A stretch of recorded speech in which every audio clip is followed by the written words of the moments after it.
weekly video where we talk about Jesus, Christianity, and anything along those lines. We are in week 34 of Revelation, getting to the end. We're in the final 2 chapters. We're going to be in Revelation 21 this week. As always, let's just hop right into it. If you're new here and you've never watched any of these before, like I said, this is the 34th one. Go back and start at the beginning and work your way here. For those who don't want to watch the videos but would rather listen to it, we have a podcast version. It is available on any of the major podcast providers. Just simply Google Rex's Bible Minute podcast and you will find it. So let's go ahead and place ourselves back in the train of thought. So the first thing we have to remember is that Revelation is a story of hope. It is an encouragement. That is what it was written to do. And so we're at the end of it, we have to be seeing the hope part, right? So the whole premise is that there's evil out there. Evil has caused this suffering, and God is the great judge who is going to make things right. Not that he's going to punish the bad people, but he's going to bring about justice in the truest sense. And so we've seen up to this point that evil has been allowed to expose itself. It's been allowed to destroy itself. And then God has finally come in and ended evil, that there is no more evil, that it is done away with. And now we're seeing God setting up his creation as his ultimate plan pertains to. So we're in the part where evil has been dealt with. And now we're in the part where we're looking at what is next. Right? What is after Judgment Day? Because that's where we're at. So that's what we're going to be looking at. We're like, what's eternity look like? As Christians, we believe that we're going to spend eternity with God. What does that look like? So let's go ahead and read it. We're just going to do verses 1 through 5 of chapter 21 today, and we'll break it down. So it says this.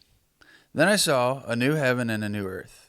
The first heaven and first earth had passed away, and there was no longer any sea. And I saw the holy city, the new Jerusalem, coming down out of heaven from God, prepared like a bride dressed up for her husband. Heard a loud voice from the throne, and this is what it said. Look, God has come to dwell with humans. He will dwell with them, and they will be his people. And God himself will be with them and will be their God. He will wipe away every tear from their eyes. There will be no more death, or mourning, or weeping, or pain anymore, since the first things have passed away. The one who sat on the throne said, Look, I am making all things new. And he said, Write because these words are faithful and true. So we see in this section something that's very, very misunderstood. You can say a lot about most parts of Revelation. A lot of it's really misunderstood because we're dealing with roughly 1,500 years of people not having the context to understand what they're looking at, right? We live through the church ages, the Middle Ages, where the Bible itself was even guarded from the average person being able to look at and study, let alone all the other material that would help you understand it. And so we see here some things that really get kind of twisted. And the best way to think about what we're reading is the way Dr. Wright, to N.T. Wright, he says they're signposts, which I think that might be a British thing because we don't call them signposts. We call them road signs here in the States. But, you're driving along, you see a road sign that says, hey, Louisville up ahead to 150 miles or whatever. You know that there's a city called Louisville on the highway straight ahead. Well, does that tell you everything about Louisville? Does that tell you about what the people are like? Does it tell you what the city looks like, what it smells like, what it acts like, how the people are, what their attitude is, what they enjoy, what they like, their favorite sports teams, their big rival? Like, it doesn't tell you any of that. It just says, hey, there's a city up ahead. That's what we're seeing here. We're seeing, hey, here's something new. And we're going to try to describe it for you. But it's not going to do it justice. This is a road sign telling us that, hey, something is coming. Get ready for it. Be prepared for it. And so we see in this section that newness is a big deal. Like, new is a really important concept. And it's not new in the sense of like, hey, I went to Taco Bell and they had a new type of taco and it was really good. Like, no, we're not talking about that. We're talking about life-changing new. Like, you became a parent, you got married, that kind of new. That newness that creates a gravity in your life and changes everything from that point on. That is the kind of newness that we're looking at here. And that's why the next section that we're going to look at next week, it uses all these different allegories for newness. A new son, a new bride. We see all those things. And in verse 5, we see that God says that he is making all things new.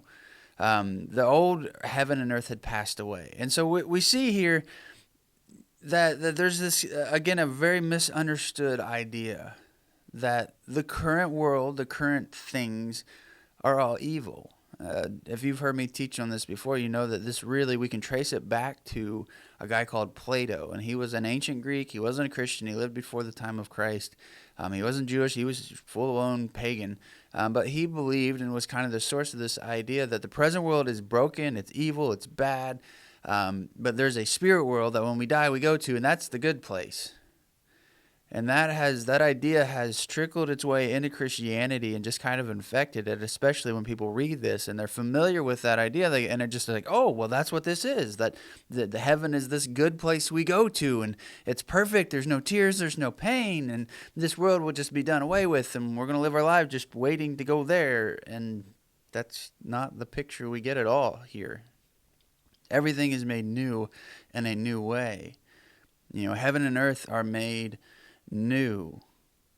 Existence is new. There's no pain, there's no suffering, there's no death. That's a new way of existing. There's no evil. We see that represented in the sea throughout Revelation. Sea always represents evil. It's chaos. The Jewish folks were not seafaring people. They did not ever venture out into the Mediterranean in large ways. They always piggybacked off of other people's. The sea was always viewed as kind of a dangerous, cruel, evil thing. So in Revelation and most of the Bible, anytime you see the sea, it's representative of evil. And there's no sea in this new creation. We have a new resident dwelling directly with humanity. God is dwelling with humanity. There's a new intersection between heaven and earth. If you read this, you have to read it for what it says. And what it says is heaven and earth become one. See, heaven and earth are God's space and our space. God created heaven for earth. That was the spiritual realm. That is where his spirit sons lived. And he created the earthly realm, and that is where his earthly sons and daughters lived. The earthly realm broke. The earthly realm was full of imperfect human beings who failed to live up to the design. The spirit realm also broke. That's something that we don't get taught very often. But that's why Revelation itself says there was a war in heaven. War is the antithesis of what God designed for his creation. There's not supposed to be wars. Creation is supposed to be in unity. War is the definition of disunity played out in the max. Heaven needed renewed too. Plato was wrong. Heaven is not a place we escape to. Heaven comes to earth. And we see that the old heaven, the old earth, the corruption, the things that are perversion of God's good design, they're done away with. And what God carries on are those things that he created to last forever.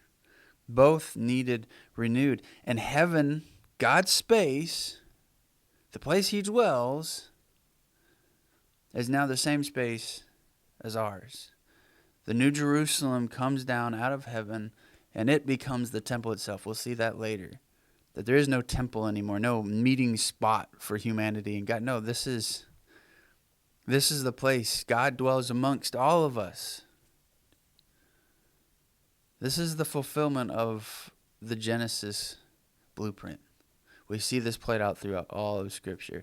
That God, in his infinite wisdom, designed his earthly creation to create a people to live in the place he created with them, for them, directly in his presence. It's in here that we see that is finally fulfilled. The people is everybody left. That those who reject God, reject him as their king, they are sent away. They no longer are amongst the people. They go to hell. It's not a nice thing to say, but it's just the fact that if you reject God, he rejects you. That's what Judgment Day is. But here we're on the other side of Judgment Day, and we see that God has his people dwelling amongst him in the place he created for all of them. That means the Elohim will be there too, because heaven and earth become one. This is a big deal. This is the moment that all of creation has been yearning for since it broke. We don't go to heaven. Heaven comes to us. And this creation, it'll be a new creation. Everything will be new. Existence will be new. But it'll still be like this. I don't know exactly what that means. I don't know exactly how that, but I think we sometimes get lost in that fantasy of that middle-aged picture of heaven, and we're all floating on clouds, and it's just all hamburgers and unicorns and just all this, everything you've ever wanted. But that's not the picture we get in the Bible. We get a much more realistic looking image of God dwelling with his people in this creation that we already are in. Just the good lives on and the evil dies away. If you have any questions, reach out. Otherwise, see you next week.